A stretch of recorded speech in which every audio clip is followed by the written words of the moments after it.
ஐயோ என்று ஏன் சொல்லக்கூடாது தெரியுமா? அப்படி சொன்னால் என்ன நடக்கும் தெரியுமா? ஒரு நாள் மரம் வெட்டும் வியாபாரி ஒருவன் மரத்தின் கிளையின் மீது அமர்ந்து அந்த கிளையையே வெட்டி கொண்டிருந்தான். அதை மேலோகத்தில் இருந்து பார்த்து கொண்டிருந்த பார்வதி தேவி சிவபெருமானிடம், இப்படி மரத்தை வெட்டினால் அவன் கீழே விழுவான் என்று கூறினார். அதற்கு சிவபெருமான், ஆமாம், அப்படி அவன் மரத்தை வெட்டி கீழே விழுந்தால் நம் இருவரில் யாரையாவது கூப்பிடுவான். அப்படி உன்னை கூப்பிட்டால் நீ சென்று காப்பாற்று, என்னை கூப்பிட்டால் நான் சென்று காப்பாற்றுகிறேன் என்று கூறினார். பார்வதி தேவியும் சரி என கூறினார்.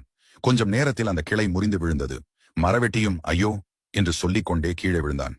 பார்வதி தேவி தன்னை அழைக்கவில்லை என்றாலும் அவனை காப்பாற்ற முயற்சி செய்தார். ஆனால் அவன் கீழே விழுந்த அடுத்த நிமிடமே இறந்து விட்டான். பார்வதி தேவி அவனை காப்பாற்ற முடியவில்லையே என்று வருத்தப்பட்டார்.